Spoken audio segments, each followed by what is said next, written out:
Welcome to the Fantasy Champions Fantasy Football Podcast. Here's your host, Morgan Colby and Rick Lemon.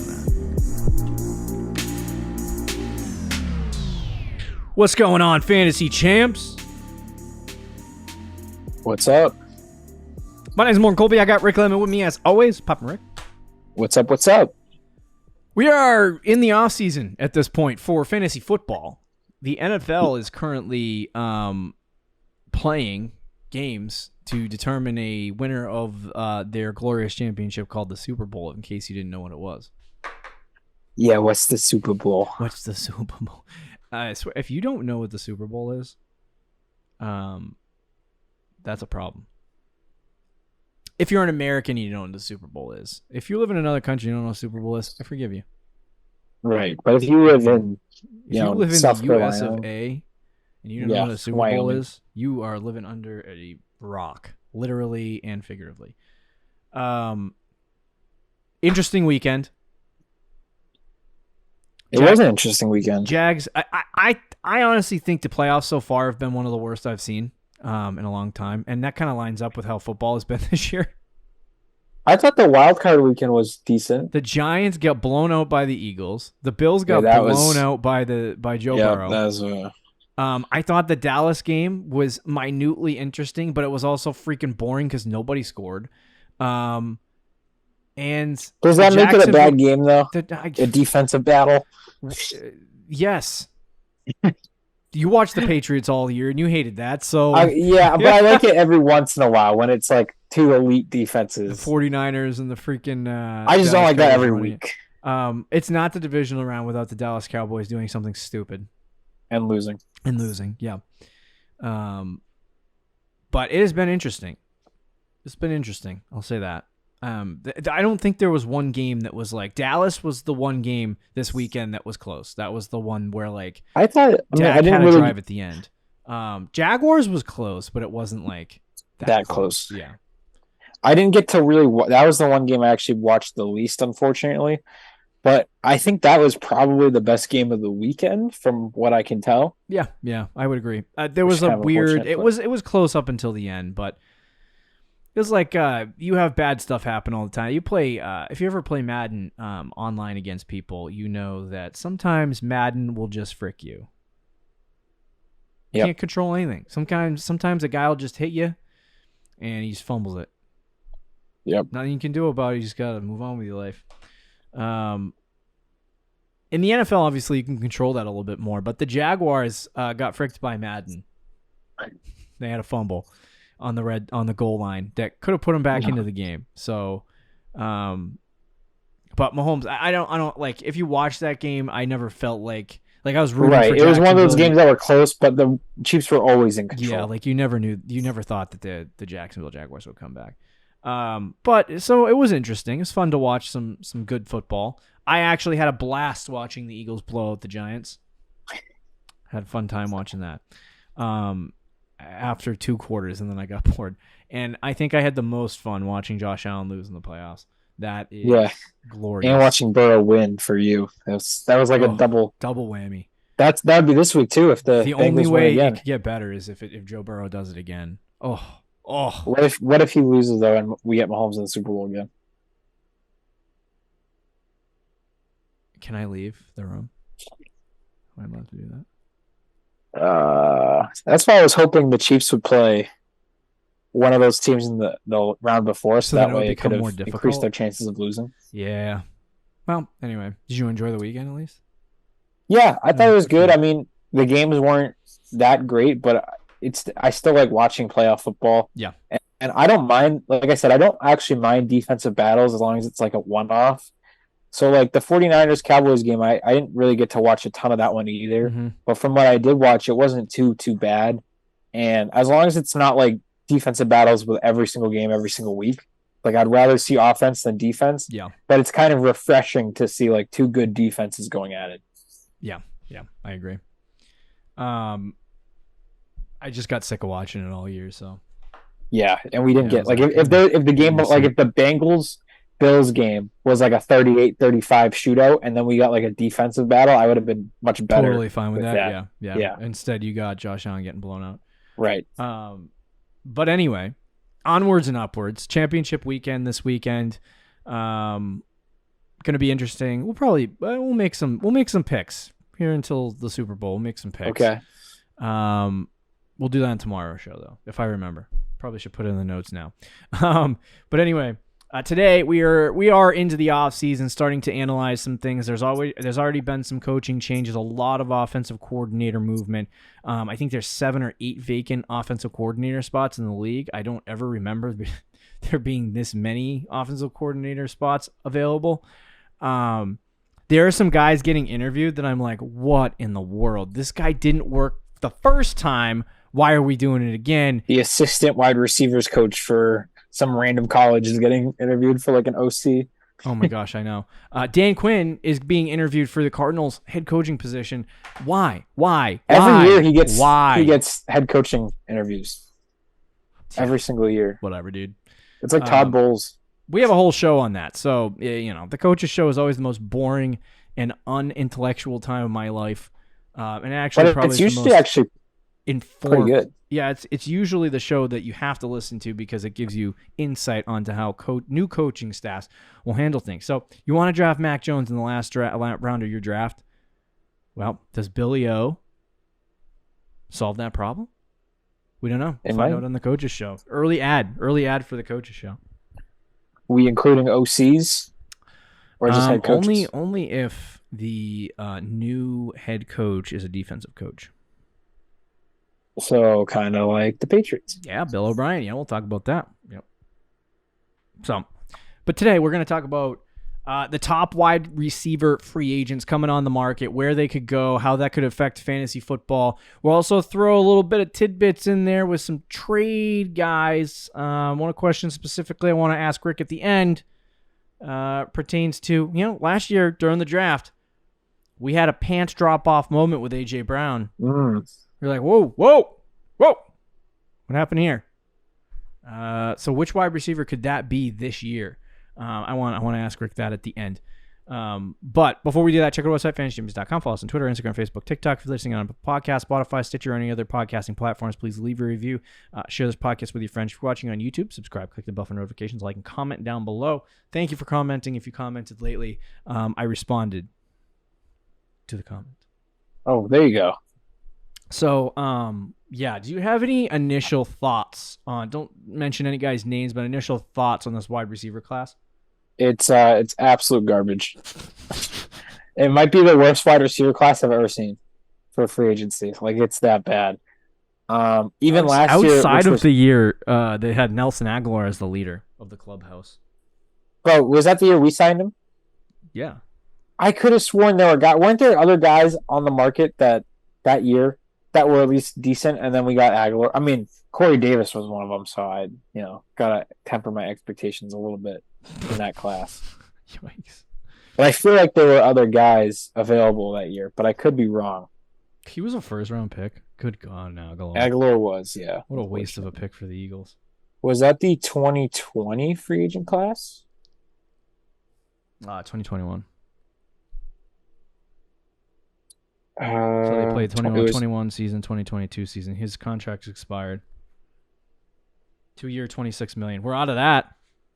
You complain so much about it. $13.5 million a year. Oh my gosh.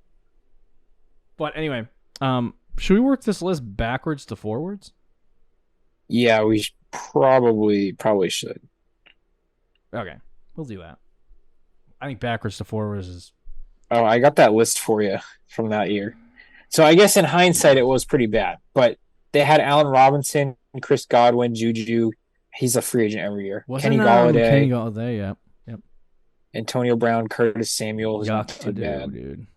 So there were some good players, but that class was also bad. I think this is worse, though. Yeah. Marvin Jones, he was okay at his prime. Mid could be. Yeah. Do you think that class is worse though than this one? Yes. Okay. I think there were more big names in that class that didn't pan out. I'll say that. This one has less big names. This feels like a class that has no real big names, but somebody could go to a team, get an opportunity, and explode. Yeah. What's that? I was gonna agree with you, but I don't know. I don't know about explode. But okay, I think there are guys here that could make impacts on teams for sure. So we have 10 wide receivers that we're going to talk about, though. Over the next couple Tuesday shows, we're going to talk about, different free agent positions. So we'll talk about tight ends and quarterbacks on a show. We'll talk about running backs on a show. And that'll happen over the next couple Tuesdays. And then I think on Thursday's show next week, we're going to complete the second round of our redraft projection of what the first round is going to be. I mean, what the second round is going to be off of that first round. So it's a continuation of the show we did last Thursday. Next Thursday, we're doing a Dynasty mock draft. At least the first couple of rounds. So good luck to us. You like Dynasty, right? It'll probably go perfectly, right? Yeah. No, not at all. All right. So let's talk about, we're going to talk about 10 wide receivers quickly. And some of these guys, I don't really think are going to make, like a lot of the guys we're about to talk about aren't going to make a massive difference on their team. But the first guy on this list, and it just shows you how weak this class of wide receivers is in terms of the of free agency. Noah Brown, 27 years old. This year, he had 43 catches, 555 yards, 3 tutties for the Dallas Cowboys, and basically stepped in for Michael Gallup. Yep. He's going to get a contract somewhere. Yeah, he'll get a contract somewhere. He'll get an NFL contract. Not sure it's going to be in the NFL. Yeah, he'll get a contract. Might be a different job. But Brown is no better, and like I said, we don't have to spend a lot of time on it. He could go to a team as a third receiver and end up being like one of those waiver wire guys that you add and then maybe start in flex because you need to play next year. So we don't need to spend a ton of time on this. I would be like a team who is really desperate for wide receivers, doesn't really have anything. I could see adding this guy coming into their wide receiver room as a supplementary player. So like a team like Chicago who really doesn't have anybody, like they need to deal with their number one receiver first. And but even like, is Noah Brown a number one receiver in the NFL? No, he'll never be. Is he a number 2 receiver in the NFL? He's a number 3. That's it. Is he a number 3 wide receiver in the NFL? Well, if he gets signed, he's a top 10 guy. He's going to be a number 3 on somebody's team. He'll be a number 3 on some year, right? But like, he was the number 3 receiver on the team for the Cowboys this year, and they felt the need to go get T.Y. Hilton because they needed another wide receiver. Like I said, outside of Gallup and CeeDee Lamb. He wasn't bad. It's just, he's a depth piece. Like he's going to be a guy that teams add that, like he's either going to go to a team like Chicago and be the third wide receiver there, and you'll hear his name more regularly, or he'll go and sign as the 6th receiver for the Kansas City Chiefs or Buffalo Bills, and you'll be like, okay. So not really any fantasy relevance here with Noah Brown, but the second guy here we have is Jarvis Landry, age of 30. This year he number had 9. 20, number 9. Number 9 on the list going backwards, but the second guy we're talking about. He with the Saints, he had 25 catches, 272 yards, 1 touchdown. He can't stay healthy. No. And this is a guy where I kind of see like Noah Brown will get signed. I think he'll get signed.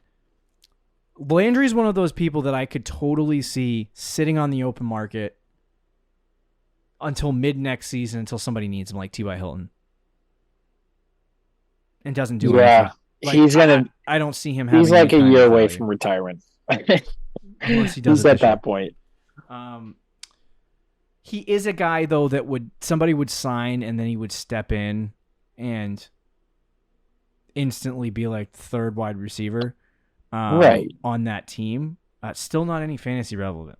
He's even at this point in his career, I think he's probably better than Noah Brown. But yeah, he's not somebody who's gonna just walk in and really have any fantasy relevance. And with the injuries, the age, like you're right. I think we could see him like not even getting signed till like halfway through the season or something, and kind of being an add-on on a team. But we can't even project that. I don't think he's going to sign. So I don't think he's going to sign anywhere. And even if he does, it's probably going to be like a 1-year deal for like 5-6 million. Like it's not going to be a big contract. Yeah, agreed. Next guy is Marvin Jones, age of 33, 46 catches, 529 yards, 3 touchdowns with the Jacksonville Jaguars. Obviously, like if there's not touchdowns and there's not yards there, the fantasy relevance isn't there. And at 33 years old, like this is kind of like I if I had to choose a spot for Marvin Jones, like I think he goes back to the Jaguars. Agreed. Yep. Like Calvin Ridley will be there. They'll still have. He'll be the fourth guy at that point. Christian Kirk. Yeah, he'll be the fourth guy. I could see him just as a big-bodied like wide receiver. That the locker room guy too. Like he's apparently a good locker room guy. So just as like a veteran presence on the team. But fantasy-wise, another guy that I don't think will really be relevant. Zero fantasy relevance. So far we've talked about 3 guys with 0 fantasy relevance. Not number 4, but the 4th guy we're going to talk about, Mecole Hardman, 25 years old. This guy actually has some kind of intrigue. Slightly. This season with the Chiefs, didn't he miss time? Am I correct on that? He did. He had 25 catches, 297 yards, 4 touchdowns. He dealt with injuries in 2022. He only played 8 games, so he probably would have ended in the same vicinity as like Marvin Jones in terms of like 50 catches, maybe 600 yards, and 6-7 touchdowns. Which isn't horrible, but there's so many, like, he's so fast. Yeah.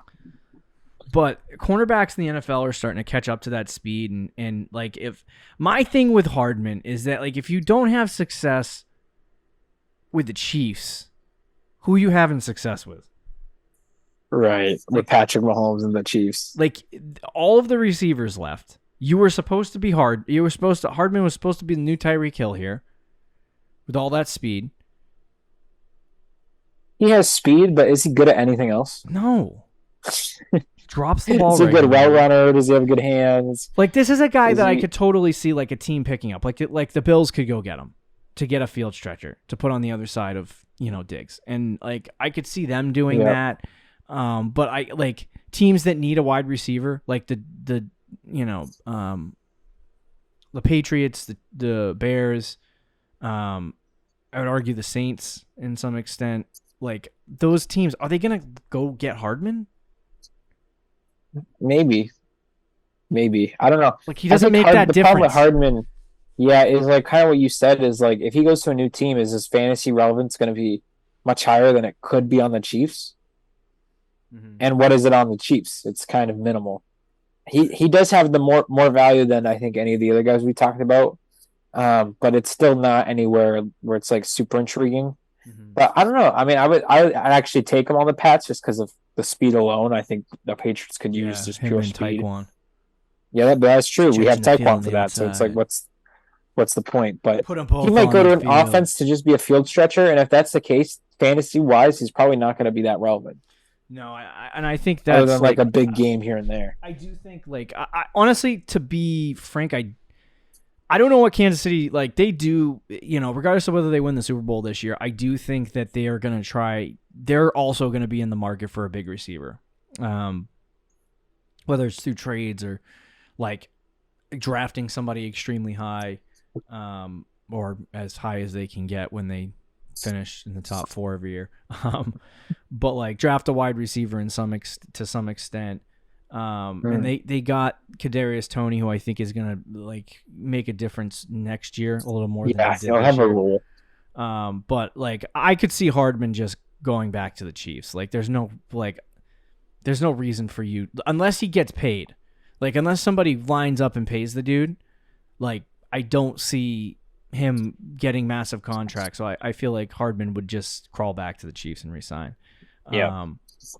Because I think he's just a supplementary piece for a team who has a really good wide receiver that wants to stretch the field a little bit more. And I just don't see a whole lot of teams right now that are competing that would want to do that. The Bills is an interesting one though. Bills is interesting. Cowboys, I could see. They've been talking about possibly adding another receiver next to CD.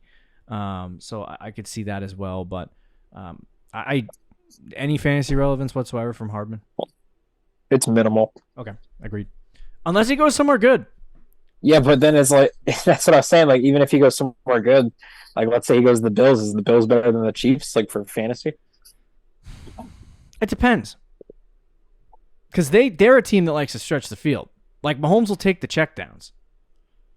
Yeah. So but I don't think like, Hardman will have those games where he just catches 3 passes and it's 80 yards and a touchdown. But he's almost like Hollywood Brown light. Yeah. Which isn't great. All right. Next guy, Paris Campbell, 26 years old. He had 63 catches, 623 yards, and 3 touchdowns. He actually had a pretty decent year. What is that, around 130, 140 fantasy points. Missed some time, but he had Matt Ryan and Sam Ehlinger as his quarterback last year.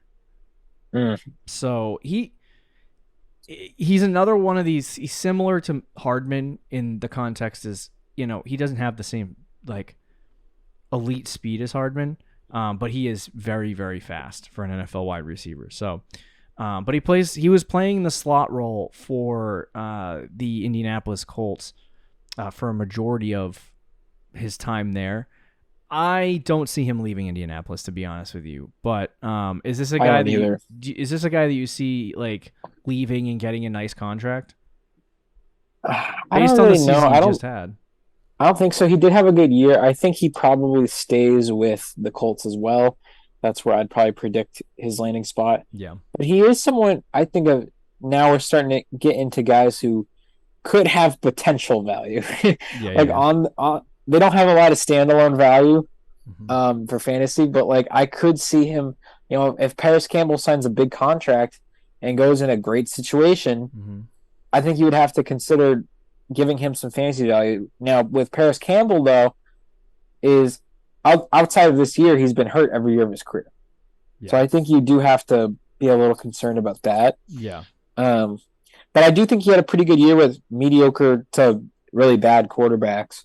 So you get him in a good situation where he can be like a second option and he's got a really good quarterback, then sure, I think you could consider Campbell being a I'm not gonna lie asset. But depending on what Khalil Shakur, did I say that? It's Khalil Shakur. Thank you. I literally messed up his name backwards. I think Campbell is better than Isaiah McKenzie and Shakur right now. And Shakur actually has come on, and he came on late in the season and in the postseason. So, I think he could ascend into that Isaiah McKenzie role to the point where they feel like they don't necessarily need to bring in a slot receiver or somebody similar to that. But they went out and got Cole Beasley. Yep. Because they didn't have a guy that they... So, I could see the Bills bringing in Paris Campbell if he doesn't re-sign with the Colts. Yeah. And being that second wide receiver for them, but I don't know if I would like that if they still got Gabe Davis and they got Stephon Diggs and that's the role that I think you want to put Paris Campbell in. Yeah, is the slot. So, and Gabe Davis is not playing the slot; he's playing the other side. So, right. What about the Chargers? Keenan for the Josh Palmer role. I was gonna say he could do that. Yeah. I was gonna say, they still got Keenan. They do have Keenan. That old man. That's the problem. Is I don't know of a team like a great quarterback that. I think he's getting a contract. I think he'll get a nice contract. I just don't. Yeah. I don't know where it'll be, and it'll probably be somewhere miserable. But I guess we'll find out. The Bears. I don't like this guy. I see regardless of where he signs. He's going to end up being like a 13th, 14th, 15th round pick again in the offseason. Obviously, Matt Ryan, or the thoughts of him being good, kind of pushed him up the board a little bit last year. Even then, he even really no. He was like a 15th round pick. Yeah, it was late. So he might be like a little stash and grabbing if he signs with a team that has a good quarterback that you can utilize. But I don't see him making a massive difference in fantasy. He's also I don't either. Some of these guys are getting older. DJ Chark, he signed with the Lions last year. I didn't know that was a 1-year deal. It was a prove it deal kind of. Yeah, so he had 30 catches, 502 yards, and 3 touchdowns. He still continued to deal with injuries during the season, And I think, now thinking back to the Chark deal that they signed, my thought is that they were like, okay, we got Jameson Williams. Who's not going to really play much this year. So let's make, not that they knew they were going to get Jameson Williams, but I think they're kind of in the mind to like, we'll use DJ Chark in this role for now, and then Jameson Williams would be the guy if we draft him. Mm-hmm. And I think that's what ended up happening. And now that Jameson Williams is there, you got Amon-Ra there. You have Jameson Williams. Yeah. You don't need DJ Chark anymore. And I don't think he's going back to the Lions. Yeah. I mean, I could see him coming back if it's like a relatively because if he comes back, he's the wide receiver 3, right? He's the third option, which is fine, I think. But fantasy wise, it's probably not going to do too much. He's got to go somewhere where he can be at least the second option. And I think he could have some fantasy relevance. I mean, remember with the Jaguars, he was like a top 20 wide receiver. Yeah. And then even this year, he had some good games when he was healthy. He had some not so good games though too. So it totally depends with Chark, but he's another guy kind of like Campbell where, if he goes in a really good situation and he has good opportunity, he's going to have some fantasy relevance, but it's not going to be anything crazy. Yeah, depending on like landing spot. Like if he ends up in Chicago, then I think he'll end up being like between rounds 10 to 15. If he were to go to Baltimore, even Chicago, like he'd probably be the wide receiver 2 or 3 though, right? With Darnell Mooney and Claypool. Yeah, probably. What about the Ravens? That's what I was gonna say. Baltimore, he goes there, he's automatically the 1 or 2 on that team if they don't do anything else this offseason. So, like if that does happen and Chark goes there, I think you could see him in the vicinity of 7 to 9 round range because people will hype it up. They'll be like, "Oh my, DJ Chark." He went to the Baltimore Ravens and number 1 wide receiver. Like I think people would do that. Whether it's warranted or not, I don't know. I'd have to analyze what that would look like. But that is definitely a spot where, like, they're really outside of Bateman. There's no other receiver there that can take target share. Yeah. And I'm not super interested in like the Bears landing spot. I'm not interested in Green Bay unless Jordan Love ends up being good, but we don't know that. Yeah, the Rams maybe need a wide receiver. Allen Robinson sucked, and they just have Cooper Kupp. Patriots, Titans. So like, there's some options out there. I'm just not the Giants. Like, does that change? Like any of those teams I just mentioned? Does it make you feel good about DJ Chark? No. Yeah, no, not really. Not really. Oh, the Saints too, especially if they let Jarvis Landry and like he's a good wide receiver. I think I think his years of being that, like between 20 and 30 at the wide receiver position, I think those are gone. Like I think he's a wide receiver 4 at best. And he could be better depending on like landing spot, and like if he goes to Baltimore, maybe he gets the target share to do it. But even at that, like he's number 2 behind Bateman, right? Yeah. So like in Baltimore's offense where they throw it 400 times a year, like that's not advantageous for wide receiver target share, especially when Mark Andrews is also there. Yeah, it's kind of gross. All right, number 6, is that what we're talking about? I don't know. It doesn't matter what the number is. Darius Slayton, 46 catches, 724 yards, 2 touchdowns. He had a decent season with the Giants. Big problem with Slayton is that like he's good when he's healthy. He's just never healthy. Yeah, like ever. And even when he's healthy, like he's not really he is a good receiver, but he's not a great receiver. You know what I mean? Like he's a solid like 3. I think he's a really good 3 when he's healthy. Yeah, and I think some teams would sign him and make him a 4. I think he's going back to the Giants. I agree. I don't see the Giants are top 5 in the NFL in cap space, and they currently have like no wide receivers. So I don't see why they would let Slayton go. Yeah, I think they're going to like their one receiver. Yeah, yeah, because they got rid of Tony. They're probably going to cut Kenny Galladay. It's going to leave him with like Richie James and Sterling Shepard.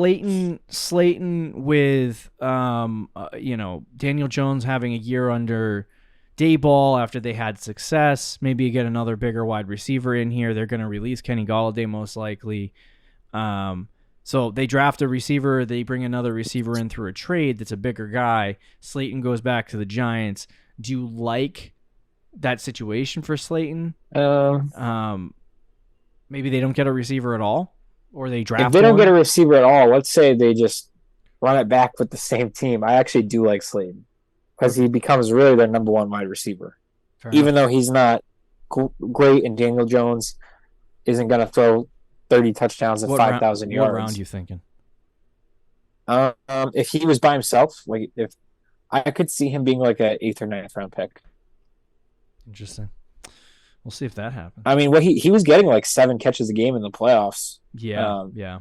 And leading up to it as well. I think the big thing about Slayton is that early in the season, through the midway point, and even towards the latter half of the season, like you were seeing Daniel Jones. As weeks went along, he was getting more and more passing work. And then in that first playoff game, I think he threw for 350 yards, and he threw it over 35 times. Like he was getting a lot of work through the air. So, like, if they do start passing it more with Daniel Jones and trusting him a little bit more going into next year, and Slayton really is the only guy there, and he stays healthy, you could see 1,000-yard season and maybe more than 2 touchdowns out of him. Sure, which would be great for fantasy. Like you could. I did just get look at his stats. 180 paced out, or what they actually ran in the past. It wasn't that good. So maybe, I don't know, maybe I might take that. He's just a boomer bust. Like round. He's always been that, where he explodes some weeks and then he doesn't. But I think he goes back to the Giants. I don't love it in terms of like fantasy football, but we'll see. I think the Giants are going to add to, like, I think they'll bring Slayton in and they're going to add another receiver. Okay. Either through the draft or trade or free agency. I feel like our Tuesday show is always a little bit longer just because, like in the future it won't be, but the NFL is still going on, and we spent 10 minutes talking about the playoffs. That's true. But anyway, the final 3 guys we'll talk about. Allen Lazard, age 27, 60 catches, 788 yards, 6 touchdowns. He did a decent job, jumping in as the number 1 wide receiver early in the season, but I don't think he's any more than a 2 on a team. You know what I mean? Like he's similar to, all of the Patriots wide receivers at this point. So what is the point of signing a guy like that unless you're really looking for a 2? Like Lazard, when Devontae Adams was there, he wasn't even the clear 2. He was like, it was him and MVS. It was like the 2A, 2B. Right. So, like, is he even really a number 2? Like, maybe he's an okay number 2. I don't think he's a great number 2. But he's a reliable receiver, though.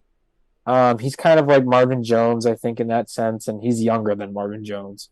So he's got more career. He's going to get a bag, though. I don't know if it's going to be with Green Bay or not. He's going to get a big contract. He's going to get a contract, and depending that would inherently make me believe that they want him to be the number 1 on a team. Like, and if that's the case, a number 1 or a number 2 at least. So if that happens, depending on landing spot, Allen Lazard has to be thought about from a fantasy perspective. But like this year, he had those 60 catches and 788 yards and 6 touchdowns. So it's like, all of that essentially together is over 160 fantasy points. Is that correct? In PPR? I think so. That's good math if it is. But anyway, and I believe he missed some time as well. So it's and the Packers offense was not looking too great. So if he goes somewhere with a decent quarterback and can get opportunity. He did have Aaron Rodgers though. No, I know. But if he goes to a team he could have fantasy relevance, but I got to see where he lands first before I can, analyze. Yeah, I agree. Like. And I also think, he could have fantasy relevance. He's got to land in a good spot. I also think he has an equally as good of a chance if he gets a big contract to be the new Kenny Golladay, where he just vanishes. 1,000%. Yeah. Allen Lazard. Interesting guy. Second to last guy, Juju Smith-Schuster, 26. This is a prove-it deal. Didn't know that. Yeah, this was also a prove-it deal. So he has 78 catches, 933 yards, and 3 touchdowns. He actually did okay for fantasy, getting around 170 fantasy points just on yards and catches. And he only had 3 touchdown catches on the year. And the problem with Juju is he ain't getting anything else outside of that in terms of touchdowns. Like, he might reach 5 if he's lucky. Like, I don't think he's having a big touchdown year. I do think that getting another year into the Chiefs system, if they bring him back, could be good for him. But I do think he was a decent flex if you had him at times during the year. And so it makes me like, there was some intrigue for him to go to Baltimore initially when his contract first expired with Pittsburgh. And then he re-signed with Pittsburgh and didn't have a great year, and then went to the Chiefs, and he's better now. So the question is, does he go to Baltimore and get a contract there now, or does he go back to the Chiefs? Because I think it could go either way. I just had a thought. If he leaves the Chiefs and Kadarius Toney's the only option there, gets you sweaty. A little bit. Unless he rips his hamstring in week 2. Shut up.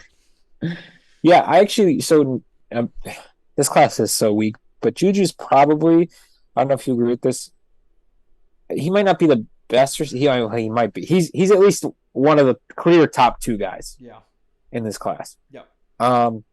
He's a great slot receiver still, reliable. He's not the player that I think we all hoped he would be, though, a couple of years ago. Yeah. When he had the breakout year with the Steelers, but he's still a good NFL receiver. I think Juju's a real number 2. I think he's a solid number 2. I think he's better than Allen Lazard in terms of that role as a slot guy. But yeah, fantasy relevance, I don't know. I think if he stays with the Chiefs, what he did this year, what was he, like, wide receiver 20 something? He was in the 20s, I think. Something like that. He was an okay flex. I mean, he was actually a pretty good flex some weeks, and then other weeks you wouldn't want to touch him with a 10-foot pole. So that's probably like a 7th or 8th round wide receiver. Juju was wide receiver 27 in 15 games. So yeah, that might be like 6th or 7th round wide receiver. Yeah. Kind of what he was actually this year, to be honest. Yeah. Right. This past draft. And if he goes to the Ravens, I would have to see how it looks, because that could be a good thing, because he might get more in theory, because the Chiefs just outside Travis Kelce, they spread the ball around. Well, if the Ravens had Bateman and Juju, they'd probably force feed those 2 guys the ball. But then Andrews is there too, so I don't know.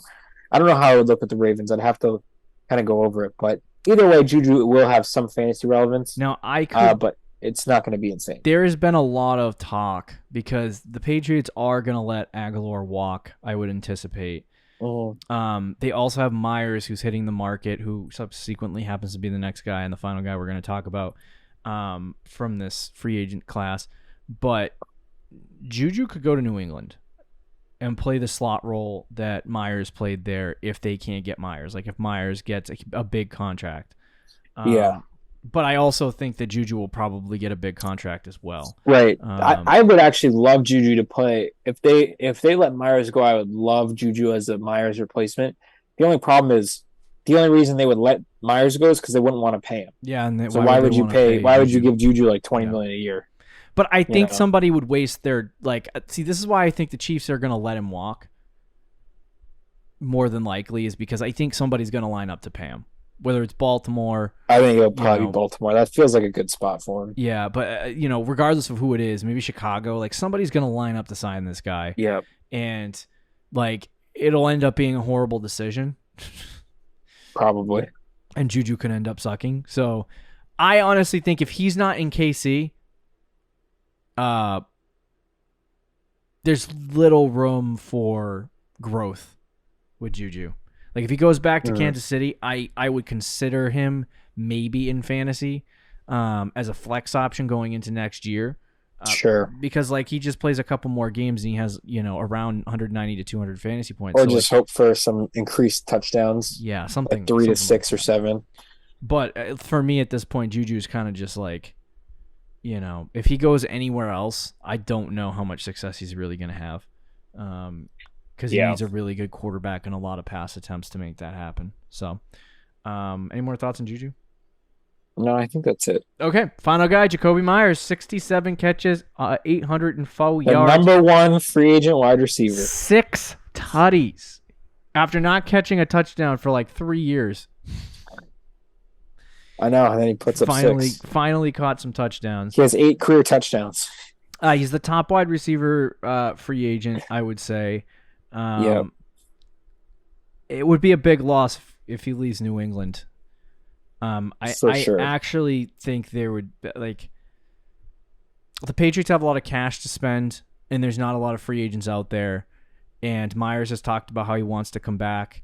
I do think he's going to command a lot of money because I think people who, need wide receivers at this point, and like they will pay whatever's available. Some team would give Myers like a Christian Kirk type contract. It's gonna be a bankroll if the Patriots don't re-sign him. But part of me thinks he's just gonna come back to New England. And he will play with the New England Patriots. And, we can spend the offseason talking about what Bill O'Brien and, all that, like, save it for the coaches show, but how that affects the team and if they get better. But even this year, I mean, what Myers did was decent. He's a PPR, like, darling when he's on the field and he's healthy because he gets so many targets and he gets, like, 7 to 10 catches a game. This year, Justin... I think he was wide receiver 32 in 13 games. So, and he averaged 12.9 points per game, which was a whole point higher than Juju Smith-Schuster in points per game in PPR. Yeah. So, like, had he played 16 games, he would have been somewhere in the vicinity of like wide receiver 20 to 24, which is a lot better than, wide receiver 32. So I think he goes back to New England. I think that's where he stays. And I think he could actually, like with a good offense, there is decent PPR fantasy relevance there. Wide receiver 15 to 20 is where I'd probably rank him if he goes back to New England with the new offense. But we'll see. Yeah. I mean, we'll have to see if he re-signs the Patriots and then they also add more receivers. I don't know where I put Myers. It would make me a little more cautious, but he's still a really good player. I am kind of worried that a team is going to give him a ridiculous bag and the Patriots are just not going to be willing to come close to it. Yeah. And we'll see how that plays out, but I think he's a good player. He's going to have some fantasy relevance regardless where he goes, but I don't know. Would you, just looking at it purely from a fantasy lens, do you want him to stay on the Patriots? Or do you think unless there was a situation where, Juju went to Baltimore and Chiefs didn't want him and then the Chiefs brought in like Jacoby Myers. I think he's better than Juju. And I think what about Myers going to Baltimore over Juju? It's like Myers on Baltimore. I would feel the same. It would be like not the same as the Patriots, but I would feel the same as I would about Juju, which isn't very good. Yeah, that's fair. What about like the Bears? It depends on what they get, but like, I think he would be the best receiver on the team. What about the Giants? Best receiver on the team. Doesn't really mean fantasy. Is that a good thing? Like, I feel like he should be a 2. What if the Colts let Campbell go and they replace him with Jacoby Myers and they draft the quarterback? Okay, let's say it's CJ Stroud or CJ like Stroud. That. I see. This is where I'm like the Patriots are probably the best option. Yeah.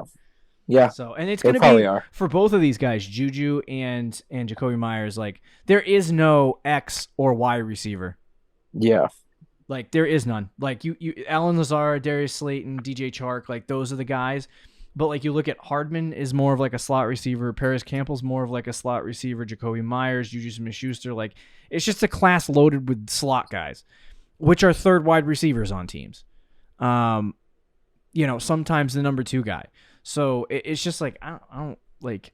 I'm not really super interested in that from a fantasy perspective. Like those guys make good flexes, but that's about it. Yeah, no, I agree. Okay, quickly. Your question of the day that I asked you earlier, still in your head? Yep. One receiver that you think could shock the nation, the A.J. Brown trade of this year. What is it? I would say I don't think it's going to happen, but I think that there is a possibility it could. Okay. That is T. Higgins. Oh. T. Higgins getting traded. I've seen some like small flurries about that. And it's just because they're going to have to give him a massive contract after they give after they give Joe Burrow a massive contract, and they're due Jamar Chase a massive contract next year. So it's like kind of like, are they going to be able to pay all three guys? And if not, Higgins is for sure the guy that they're not going to pay. So that would be, as a Patriots fan, I would love T. Higgins. But I think the Bengals will try to make it work with all those guys. And if they do end up trading them, it's probably going to be an NFC team. So, unfortunately. Okay. I am going to go heavy hitter. Okay. And I'm going to say Stefan Diggs. Oh, I love that. Yeah. I think everything that happened this Sunday, I was talking to Rick about it before the show. This similar situation happened for Buffalo and for Minnesota, and Stefan Diggs just started to check out. He got mad, he started to check out, and that was it. So I think this what happened Sunday with him and the tweeting and all of that stuff, this is the prerequisite. So unless he has some kind of reconciliation with Josh Allen and everything's good, then I think there's a possibility that he could be traded. Now that one's hot, but no one expected AJ Brown to be gone. So we'll see. We'll see what they end up doing, because there are teams that will pay. Like Chicago will pay, and you might be able to get a top 10 pick out of that. So if that's the case, you can go get is it Jordan Addison? Is that the top wide receiver prospect? Everybody has their own top wide receiver. Yeah, but he's one of them. So Jackson Smith and Jigba, everyone loves that guy in the fantasy. Quentin Johnson. Yep. So, but they could go out and get their top guy to put with Josh Allen, make Gabe Davis the one for now, and see what happens. But I'm just I don't know. This could be the proceeding to him leaving, whether it's this season or next offseason. So. Yeah. And before we end the show, I think it's important to mention that this free agent class is not good, but we could see a lot of trades. There's guys who are still on teams that could be cut. One guy in particular that I think we could see being on the move is Michael Thomas. I know he hasn't played in 2 years, but there's a real possibility of him getting traded or cut. Guys like Jerry Jeudy. I've even seen people say Brandon Ayuk as potential because he's also Jeudy. I don't get it. I don't know why. I've just seen beat reporters and people on Twitter say that he could be traded. So if he does get traded, I'll take it because I hope he goes to the Pats. But I don't know why. Maybe it's contracting as well. But yeah, Ayuk is an interesting one. I don't think any of these guys necessarily get traded, but maybe one of them does. Yeah. So there are some other guys outside these free agents that we could see on the move that maybe have bigger impacts. Yeah. Agreed. There you go. There are your thoughts on the top free agent wide receivers. Very bad. I don't expect running backs to be any better. Hopefully it is. But I think either way, is a little bit. We got Mock Draft Thursday. Check it out. See you later, guys. See you. Thank you for listening to the Fantasy Champions Podcast. Make sure you subscribe on iTunes and YouTube, and follow us on Twitter @TheFFChamps.